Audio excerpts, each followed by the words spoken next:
some of the Flathead Valley residents. So my name's Kia. I just moved here from Florida, and it is beautiful. But Florida's also beautiful. We've got our beaches, we've got great offshore fishing, we've got scuba diving, and we also have a healthy dose of weird. And I'm okay with weird. I'll dip my toe in it. I'm not jumping in with both feet, but I will dip my toe. And I had the opportunity about 4 months ago when a friend of mine told me about a Toastmasters meeting at a porn store. So I know you all know what a porn store is, except that 10-year-old sitting over there. But how many of you know what Toastmasters is? All right, I'm not the only nerd in the room. But for those of you who don't know what Toastmasters is, it's a professional speaking organization where we practice speeches without using you know, so, And I'm a Toastmaster devotee. I've been a member for 6 years. Woo! And the members come from around the world, different professions, and the speeches are always interesting. So when I heard about the meeting at the porn store, I was all over that shit. So I call up the club president, and I get the time, the location, the date, and unlike a Toastmaster, I'm running late to the meeting. And I go dashing into the meeting, and there stood the Toastmasters, dressed in their business attire. There was the Toastmaster lectern, the Toastmaster banner, and the American flag, because we open every meeting with the Pledge of Allegiance. The only thing that was a little off was the rest of the room was a dungeon. So it wasn't a porn store, it was an S&M club. But alas, there was a Toastmasters contest. It was the annual inspirational speech contest. So like a good Toastmaster, I volunteered as timer. But at the end of the meeting, I did have to ask, what is up with this club? And it was then that I was introduced to Master Charles. Now, Master Charles gave me a tour of the club before it opened, and it was like I was going through a gym. The first stop was the red pleather bondage table. And what you need to know is that I'm coming from this new material from a completely different perspective because I'm a building contractor. So what I want to know is, red pleather, is that easily maintained? And would chrome have been a better finish on that fastening point?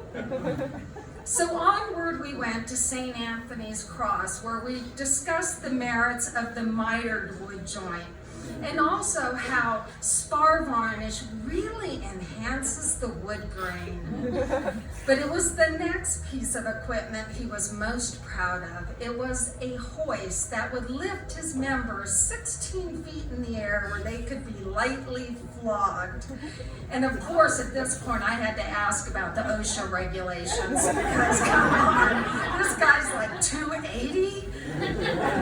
So we're making our way around the room, and I'm looking at the equipment, and I had to ask, when the club opens, how do they manage the lines to these attractions? Is it like at the deli where you take a number and you hear, number 21, number 21, please come to St. Anthony's Cross?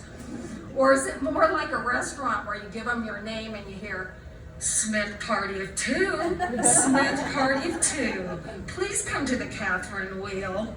Or is it like a flat out coin toss where the loser goes and takes 5 on the bed of nails?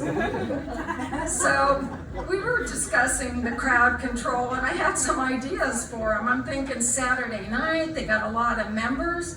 Surely they must implement like a fast pass program like Disney or Universal, right? I mean, think of the revenue stream. So we made our way across the room, and now I truly didn't think the night could get any better, but it did, because now we're headed for the dark room, where I got to see a variety of cages for the masters and the pups, as well as the infamous rack. And when we got to the rack, I have to confess that I did consider a membership, because I spend about, what, $100 on my chiropractic care every month. And I'm thinking, man, you know, I could leverage these membership fees and get a back adjustment at the same time. And it was about that point that I met his mistress, Lady Rebecca. And Lady Rebecca, a beautiful woman the size of a small giant like him. And she takes me to none other than the tea room. Now the tea room was nicely appointed. It had a floral couch, a nice wood table with a lace tablecloth, and a wide variety of herbal teas. So we're sipping our tea, and then comes the pitch. And the pitch goes like this. Kia, you've got to join this club because we have a lot of contractors in our membership. And it was then that I just about wet myself. And I say that literally because I'm over 50.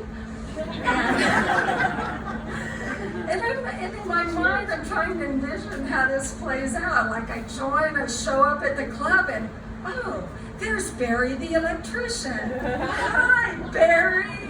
And look, Bob the plumber. Hi, Bob.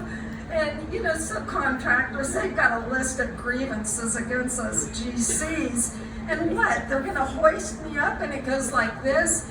Kia, remember that time that you made me move?